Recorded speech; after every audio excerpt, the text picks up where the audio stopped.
Well, greetings again. This is Dr. Bill Wyatt with the American Orthodontic Society, and I want to touch on this case here. It's very unusual. It's a double treatment type case. I treated this young lady when she was younger, and she was very crowded and had a slight class 3 problem, and I thought we had finished it up and was through with it. And later she dated a dentist's son that I knew, and this young man that she dated became a dentist also. But while she was about 17, 16, 17, maybe a little bit older than that, she grew out similar to what young boys do.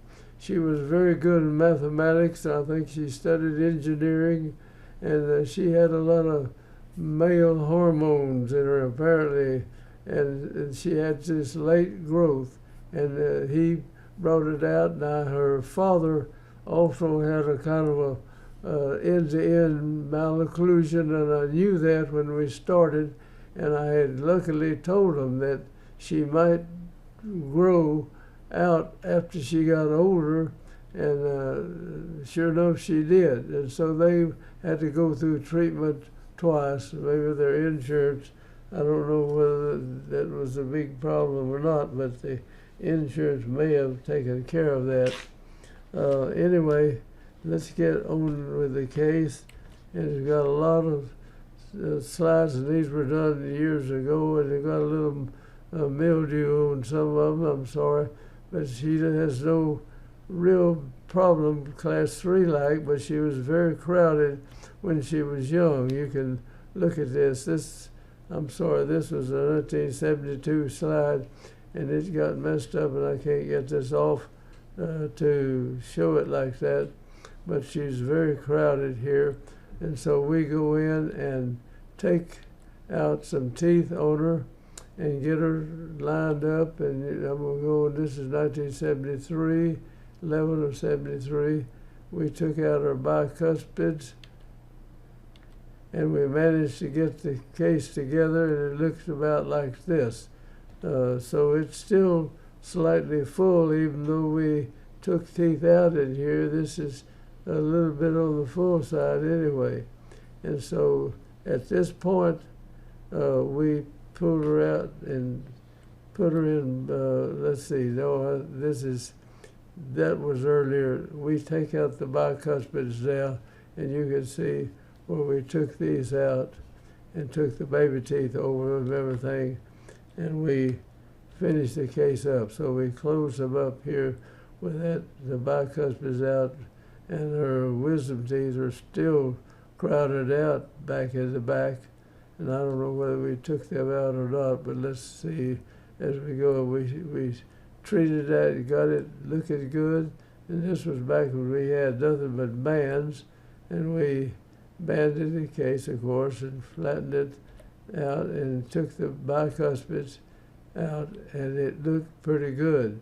But then as she got older, this just grew out from under, and so we had to go back and send her to surgery.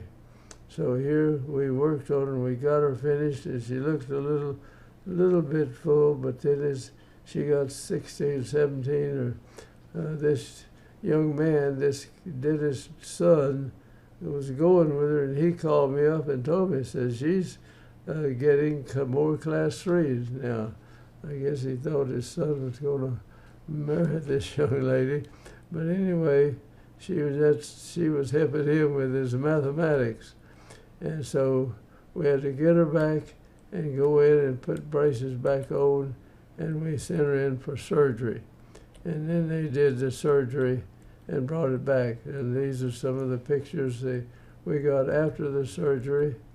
Now this is the way her profile was at the time they did the surgery. You can see the lower jaw is grown forward there. And here is just a frontal picture. You can see it out. The surgeon took some cephalometric stuff for me and gave me those pictures, and you can see what he was planning to do. here. And so in this particular case, he was going to shorten the lower jaw. He did that by sectioning it here and sliding it back and screwing it together here. He cut the maxilla loose up here and pulled it up and put screws or wired it back in together there. And here he took the chin off and slid it out in a genioplasty. So this is some slides that this old surgeon gave me to use. And you can see where the genioplasty was done here, like that. The class 3, you don't see much in the way it was cut across the top. And here are some things that he found wrong with them. You can look over that. That's the surgeon. I worked with this guy, so he sent me these pictures after they came up with just exactly what they were going to do on the case. And so I'll just run through these right quick. You can read them and look at it. Now the surgeon will send you the case, and he knows you can do the orthodontics. I soldered these little hooks on the upper arch like that and down on the bottom arch. And that's what he requested. And so when he sectioned that jaw, he pulled them together and he just pulled elastics between those hooks like that. And that's what he wanted me to do in doing the case. And so we pulled those in and he put that together. Now here they do a mock-up case on the models and see how it's going to look and everything. Now I'm sorry to show you this bloody, but this is the maxilla being sectioned off up here. I did not scrub in on this case, but I did on one, and I tell you that's really, you think, oh God, I hope you heal up from here. But this does. It may give me a little trouble for showing that surgical slide that I did not take that picture. It was taken and sent to me. Here is the genioplasty on the x-ray, and the surgery was tied back. They wired this up above. I don't see much tying it back. And they took the lower wisdom teeth out, but apparently left the upper wisdom teeth in. And here the case is after you do the surgery. I mean, they get it ready, and the surgeon will work with you, and he'll tell you what he wants to do, and then you come back and do what the oral surgeon wants, and he takes over the responsibility of the case, thank goodness. So here the case is after the surgery. You can see, and you see a scar up in here where he went in and they sectioned the maxilla off. Now, I have scrubbed in on some of these cases where they did the upper jaw, the lower jaw, and the genioplasty on a person. And we worked on one lady from 7 o'clock in the morning till 1 o'clock that day before we got through with them. I did not scrub in on this case right here, but somebody, he took me pictures for me, some, and I kind of hesitate to show that picture that he sent me where they sectioned the maxilla off up there. That'll scare people out of doing this type of work. And so we've come up with taking the 6-year molars out and treat a lot of these double jaw surgeries that way. Instead of having surgery, we do the 6-year molars. And I'll tell you what you do. You come in and take the 6-year molar out, and then you hook the class 3 elastics to the anterior teeth that are, I mean, that's everything, the bicuspid, everything back here, and you pull them back some. And when you get them where you think the tongue still has some room, you put pins in the back of the bicuspids.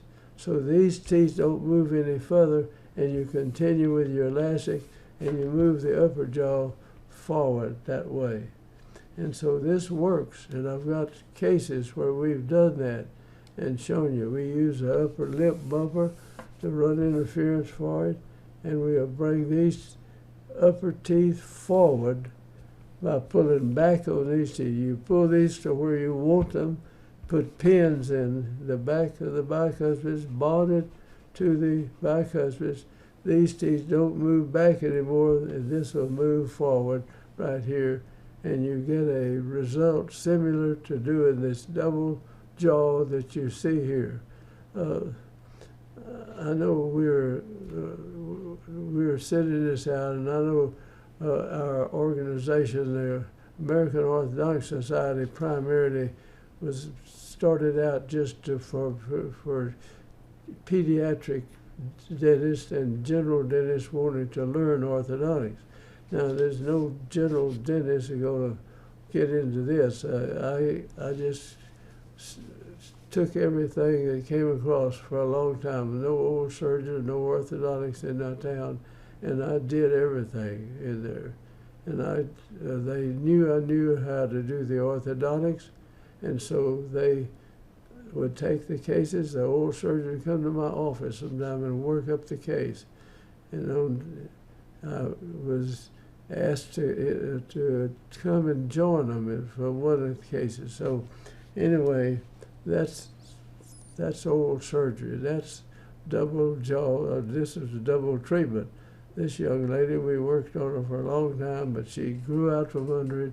She had a lot of male hormones in her, and so she grew more like a young man. Sometimes would do that. So I'm going to go now. Here is what she looked like before the surgery, and when after we did the surgery, it's looking much, much better. And here is you can tell the height of the face where she's got her teeth together right there, see? And you see where we are here. Now they shortened the maxilla, brought it up. So this is quite a different face from this right here. But there's a lot of surgery in there. Now, I don't think we can lower the vertical that much doing the elastics, pulling it across here. But we could get the teeth coming together, and in most of those cases, you don't notice that. Now, there's the genioplasty on this also, so that takes this back or brings it out if you need to.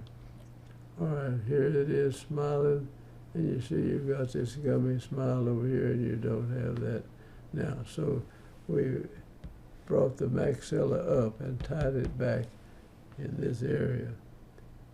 And I hesitate to just send this stuff out all over the world. I mean, people, general dentists and other people shouldn't mess with this type of thing. This is surgical.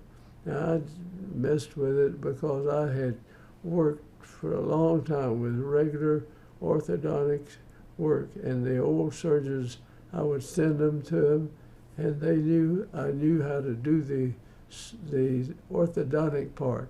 So you send them in, they do the surgery, and then you'd have a post-surgical period that you work on the person and finish it out. So this goes out, these videos go all over the world, but you can see what can be done in here. But I'm not advocating, don't just somebody off the road just start doing this. I have had years of experience getting in before I went in like this. So we'll pass that on. And I'm going to close out on that. I thank you for watching, and it's my hope that people see the things that can be done, and that's why I say every dentist ought to know something about orthodontics to tell, so it will help in his diagnosis, whether you want to try and send them in for certain orthodontic things. And in pediatric treatment, the pediodontist should carry out these small jobs, and if they want to carry them all the way, okay. Now, some of the pediatric practices will be 2 or 3 pediatric dentists, and they'll hire an orthodontist to come there. But the orthodontists in the dental schools don't go into interceptive and preventive work like in many of the schools. And so the pediatric dentists need to show them what they need to do, and that's what we've shown people how to do this. And I've gone and spoken to many pediatric dental meetings and showed them what had to be done or what they needed to be done.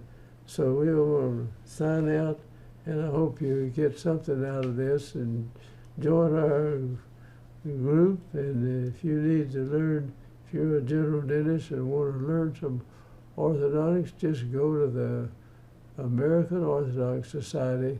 It's headquartered in Grapevine, Texas, and that's not very far from here. So I'll holler at you later. Thanks for watching.